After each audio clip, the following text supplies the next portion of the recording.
This is Barry. Or rather, this is the egg which is carrying Kevin, who will give birth to Barry. Join us as we follow Barry on his life. Welcome to The Life of a Xenomorph. This is Bob, a junior engineer who has been promised some Pringles.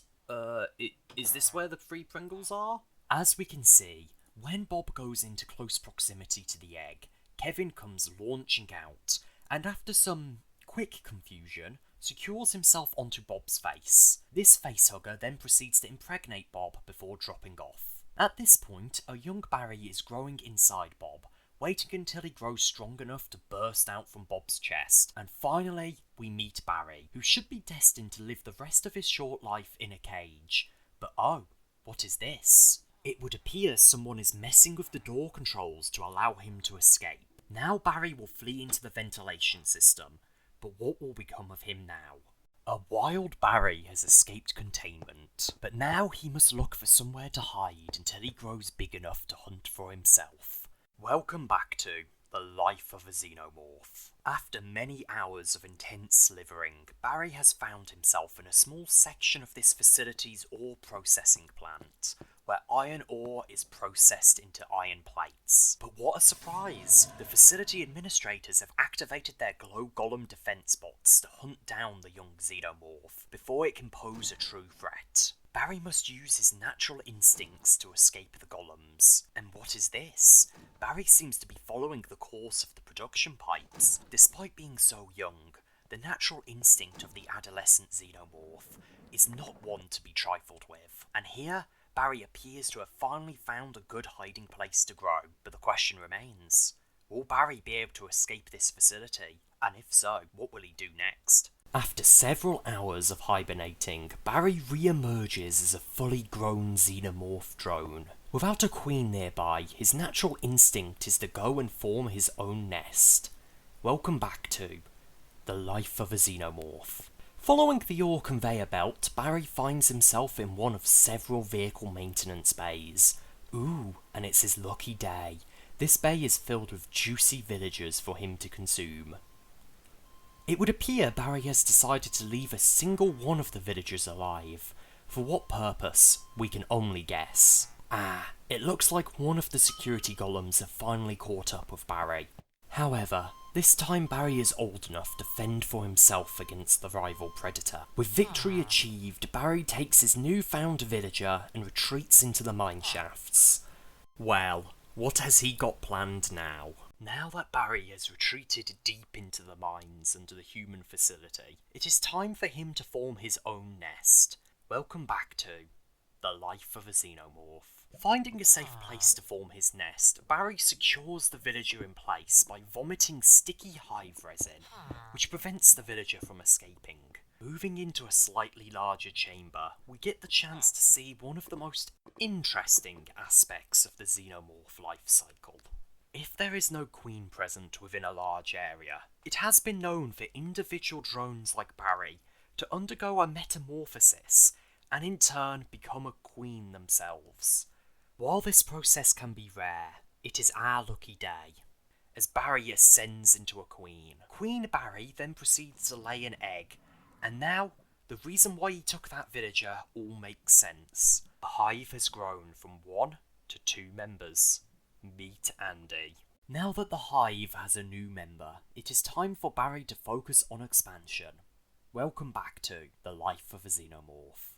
Just like his mother before him, Andy quickly transforms into a drone. Now Andy has several responsibilities as a drone which is a part of a hive. The first of these duties is to expand the nest.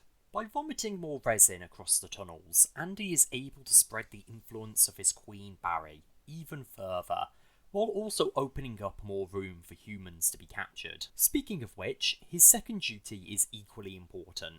Andy goes up to the surface to capture more hosts for future members of the hive, both human and animal. Soon the hive has grown by another 2 members, with a new subspecies of Xenomorph nicknamed the Runner beginning to appear. From here, the hive will only begin to multiply even more rapidly, but then the question remains, how long until the humans on the surface get turned into Xenomorphs? The nest is beginning to expand rapidly, but how is the hive changing to adapt to its new needs? Welcome back to the life of a xenomorph. Over the last few days, the hive has been busy. The tunnels surrounding the queen have begun to be fully transformed into a nest, with individual areas dedicated for feeding, raising eggs, and for implanting chestbursters into living victims. These subjects come from nightly raids launched by swarms of drones and runners who, lacking the strength to take the entire facility, raid the outer regions. These raids are backed up by a new subspecies, the Xenomorph warriors, who do the majority of the fighting, picking off any guards. As time goes on and the nest grows in strength and numbers, these raids will be primarily conducted by warriors instead of by drones and runners. However, little does Queen Barry know, the colony has managed to send a distress signal off-world, one which has been answered by a full battalion of Marines. Barry's growing hive is under threat as a Marine task force made up of 5 different squads has been deployed to protect the colony. Welcome back to the life of a Xenomorph. Each of the 5 squads has a specific objective. One squad is to secure the habitation centre, another is to secure the food production facility, while the third secure the primary reactor plant. The last 2 squads are to enter the factory production district to scout the nest and get an idea of just how big of a hive they are dealing with. Battles rage all across the facility as the Marines quickly move and secure their objectives. Interestingly, Barry decides to pull the majority of his xenomorphs back to protect the nest, choosing to wait and find the most opportune moment to strike. The humans have won this round, but will they be able to eliminate the nest, or will they be overwhelmed by the xenomorphs? Trouble is afoot. Queen Barry's nest has discovered squads of humans scouting out the entrance. It's become clear they are running out of time. Welcome back to the life of a xenomorph.